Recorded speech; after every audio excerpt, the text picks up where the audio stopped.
আমি সঞ্জয় কর্মকার সঞ্জয়ের সঙ্গে কিছুক্ষণ ইউটিউব চ্যানেলে সকলকে জানাই স্বাগত এবং আন্তরিক শুভেচ্ছা।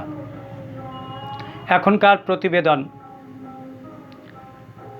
আমাদের প্রধানমন্ত্রী সম্পর্কে বামপন্থী নেতা শতরূপ ঘোষের মূল্যায়ন। শতরূপ ঘোষ বলেছেন, মাননীয় প্রধানমন্ত্রী তিনি একজন হরিদাস পাল। ভারতীয় গণতন্ত্রে এবং ভারতীয় সংবিধানে কোনো রাজনৈতিক নেতা সম্পর্কে আরেক রাজনৈতিক নেতা কোনো মূল্যায়ন প্রকাশ করতেই পারেন, তার মতবাদ প্রকাশ করতেই পারেন, বা সেই অধিকার ভারতীয় সংবিধান তাকে দিয়েছে।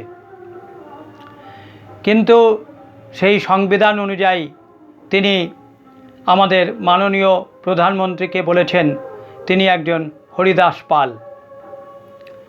তিনি বলতেই পারেন তিনি বিরোধী দলে একজন নেতা, বিরোধী দলের তিনি কর্মী, কিন্তু হরিদাস পাল তিনি বলেছেন তাকেই, যিনি একটি অঙ্গরাজ্যের 4 বারের মুখ্যমন্ত্রী এবং ভারতীয় কেন্দ্রীয় সরকারের 3 বারের প্রধানমন্ত্রী এবং তিনি বর্তমান প্রধানমন্ত্রী যিনি এখনও দেশ চালাচ্ছেন, এবং তিনি তাকেই হরিদাস বলেছেন যাকে বিশ্বের বিভিন্ন দেশ তাদের সর্বোচ্চ অসামরিক পুরস্কার প্রদান করেছেন। তিনি বলতেই পারেন তাকে হরিদাস পাল। তিনি বিশ্বের অন্যতম একজন গুরুত্বপূর্ণ নেতা এবং বিশ্বের অন্যতম একজন নেতা যাকে বিশ্বের বিভিন্ন দেশ সমাদর করেন এবং তাকে মর্যাদা জ্ঞাপন করেন। তিনি বলতেই পারেন তাকে হরিদাস পাল। তার কারণ শতরূপ ঘোষ নিজেই 3 বারের পরাজিত বামপন্থী প্রার্থী এবং তিনি খুব সম্ভবত একবার তার জামানত জব্দ হয়েছিল বা জামানত খুইয়েছিলেন নির্বাচনে। এরকম একজন বামপন্থী নেতা ভারতের বর্তমান প্রধানমন্ত্রীকে বলছেন তিনি একজন হরিদাস পাল।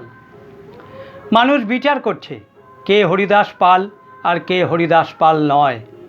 মানুষ তার মূল্যায়নও করছে যে কে হরিদাস পাল আর কে হরিদাস পাল নয়। সমাজ মাধ্যম জুড়ে তার বেশ বিশ্লেষণ দেখা যাচ্ছে এবং প্রচারও দেখা যাচ্ছে যে প্রকৃতপক্ষে কে হরিদাস পাল আর কে হরিদাস পাল নয়। মানুষই তার বিচার করবে, মানুষই তার বিচার করে। কিন্তু আমি একটি অন্য প্রসঙ্গের অবতারণা করব। 1996 সালে ভারতবর্ষের কেন্দ্রীয় সরকার যখন কংগ্রেস পর্যদস্ত হলো বা পরাজিত হলো এবং তারা জানালো যে তারা আর সরকার গড়বে না, বিরোধী দলের কেউ যদি সরকার গড়ে তাহলে কংগ্রেস তাকে সমর্থন করবে, 1996 সালে। এবং সেই সময় ভারতবর্ষের সমস্ত রাজনৈতিক নেতা ভিপি সিং, মুলায়ম সিং যাদব, লালু প্রসাদ যাদব, আরও বিভিন্ন দেশ ও বরেণ্য নেতা যাদের বলে মনে করা হয়, এবং সর্বোপরি কংগ্রেসের সোনিয়া গান্ধী পর্যন্ত বামপন্থী নেতা যাকে লিডার অফ দ্য লিডার্স বলা হয় তাকে প্রধানমন্ত্রী হতে আহ্বান জানালেন। এবং ভারতবর্ষের সমস্ত সাংবাদিক, সমস্ত বিরোধী নেতা থেকে শুরু করে আপামর জনগণ, আপামর ভারতবাসী বলল যে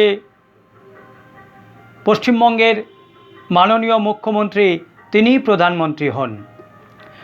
সবাই চাইলেন এবং কেউ তার প্রতিবাদ করেনি। জ্যোতি বসু প্রধানমন্ত্রী হোক, কেউ তার প্রতিবাদ করেনি।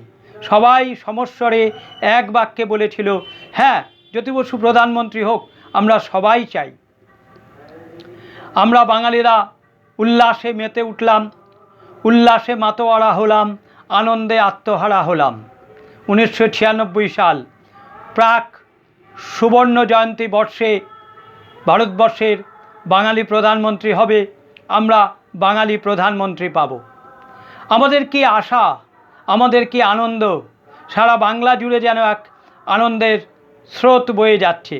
সাংবাদিকরা নানান লেখা লিখছে তাদের কলামে, এবং জ্যোতি বসু তখন বললেন যে ঠিক আছে, আমি এই প্রস্তাব দলের কাছে রাখব, দল যদি অনুমোদন দেয় অবশ্যই আমি প্রধানমন্ত্রী হব।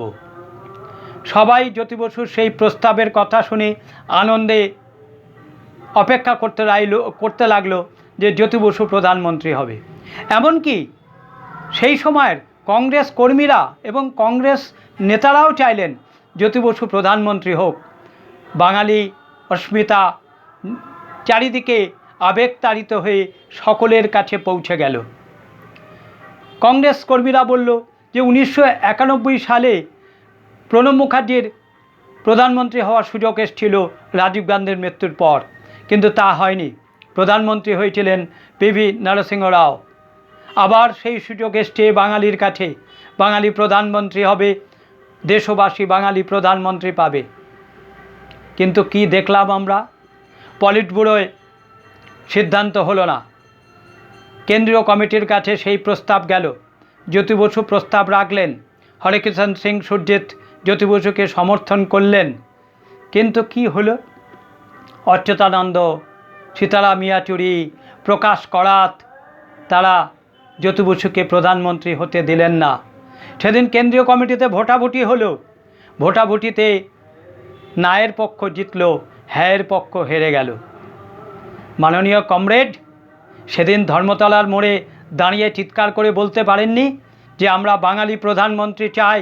কোন হরিদাস পাল কে কি বলল আমরা জানতে চাই না, আমরা বাঙালি প্রধানমন্ত্রী চাই, আমাদের দলের প্রধানমন্ত্রী চাই। মাননীয় কমরেড সেদিন আলিমুদ্দিন স্ট্রিটের অফিসের ছাদে গিয়ে চিৎকার করে বলতে পারেননি কোন হরিদাস পাল কে কি বলল, কোথায় কি ভোট পড়লো না পড়লো আমরা জানি না, আমরা বাঙালি প্রধানমন্ত্রী চাই, আমরা জ্যোতি বসুকে প্রধানমন্ত্রী চাই, যাকে আমরা আমাদের বামপন্থী দলের নয়নের মণি বলে মনে করি। সেদিন কিন্তু করেননি।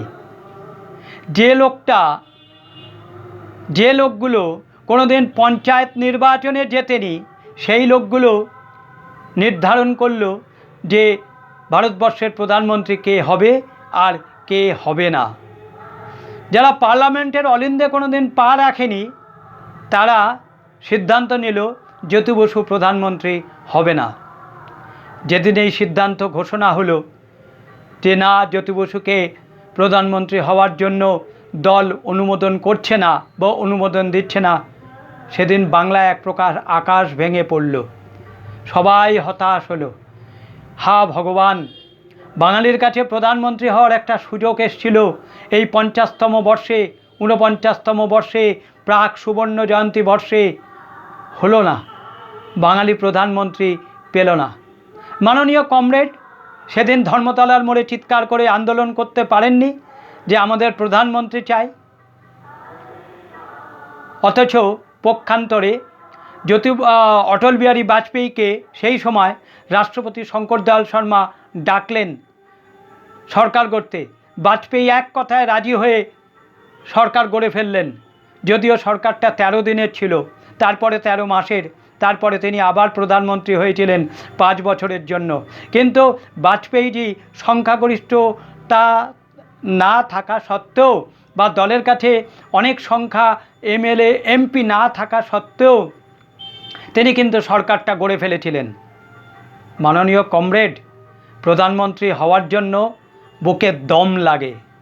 মাননীয় কমরেড, প্রধানমন্ত্রী হওয়ার জন্য দলের দম লাগে। সেটা কি আপনাদের আছে?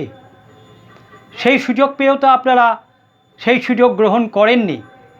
এখন আজকে একজন হরিদাস পাল বলছেন একজন 3 বারের নির্বাচিত প্রধানমন্ত্রীকে, ইলেক্টেড প্রাইম মিনিস্টারকে আপনি বলছেন হরিদাস পাল। আর আপনাদেরকে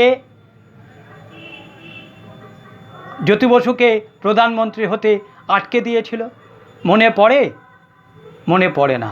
তা সেদিন তো আপনারা প্রধানমন্ত্রী হয়ে প্রধানমন্ত্রিত্ব তৈরি করে দেশের কেন্দ্রীয় সরকারের নেতৃত্ব দিয়ে আপনাদের এইসব আজাদি, আরও কত কি, আরও কত অভাব, দুর্দশা, কষ্ট, যন্ত্রণা দূর করতে পারতেন।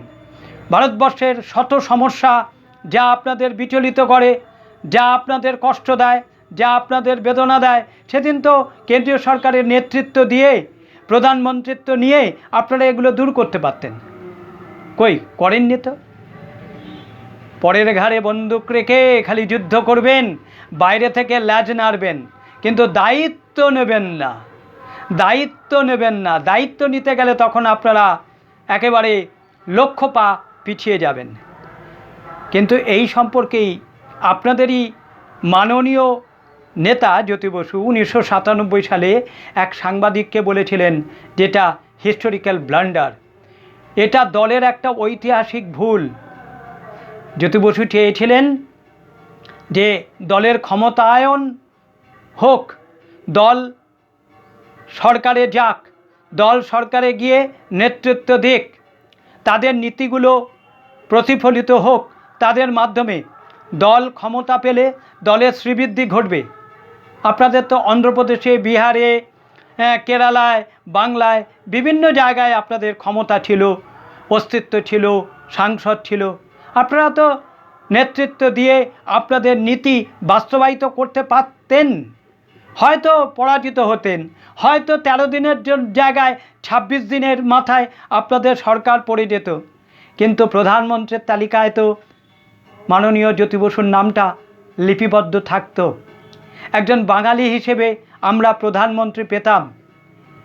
50 বছরে একজন বাঙালি প্রধানমন্ত্রীর নাম জলজল করত ভারতবর্ষের প্রধানমন্ত্রীর তালিকার যে ইতিহাস তাতে। কিন্তু তাতে আপনারাই জল ঢাললেন, তাতে আপনারাই জল ঢেলে দিলেন। আপনাদের লক্ষ্য একটাই, পরের ঘাড়ে বন্দুক রেখে আজাদি আজাদি স্লোগান তুলে আন্দোলন করবেন, কিন্তু দায়িত্ব নেবেন না। দায়িত্ব এলে তখন আপনারা পিছিয়ে যাবেন, তখন বলবেন না বাবা আমরা দায়িত্ব নেব না। কোন হরিদাস পালের কথায় আপনাদের প্রধানমন্ত্রী হওয়া, জ্যোতি বসুর প্রধানমন্ত্রী হওয়ার যে ইচ্ছা বা বাসনা বা সম্ভাবনা আটকে গিয়েছিল, তা কি একবার বলবেন? তা কি একবার আবার নতুন করে আপনারা জেনজির সামনে, নতুন প্রজন্মের সামনে তুলে ধরবেন? ইতিমধ্যে তো 30টা বছর পার হয়ে গেল, তাই নয় কি? নতুন প্রজন্মের কাছে একটু বলুন না যে আমরা দায়িত্ব পেয়েছিলাম কিন্তু আমরা দায়িত্ব নিইনি, আমাদের দলই দায়িত্ব নিতে অস্বীকার করেছিল, আমাদের দলের নেতা জ্যোতি বসু প্রধানমন্ত্রী হওয়ার সুযোগ পেয়েছিল কিন্তু আমাদের দল তা অনুমোদন করেনি, আমাদের দল তা অনুমোদন দেয়নি, জ্যোতি বসুকে প্রধানমন্ত্রী হতে দেয়নি। বাংলার যে আশা আকাঙ্ক্ষা তাতে জল ঢেলে দিয়েছিল আমাদের কেন্দ্রীয় নেতৃত্ব। অবশ্যই কথা নিশ্চয়ই আপনাদের মনে পড়বে। বাঙালি আবার নতুন করে মূল্যায়ন করবে যে কে হরিদাস পাল আর কে হরিদাস পাল নয়। এখনকার প্রতিবেদন এখানেই শেষ করলাম। সবাই ভালো থাকবেন, আমার চ্যানেলটিকে লাইক করবেন, সাবস্ক্রাইব করবেন, এ বিষয়ে আপনাদের মতামত প্রদান করবেন এবং ভালো লাগলে শেয়ার করবেন। নমস্কার।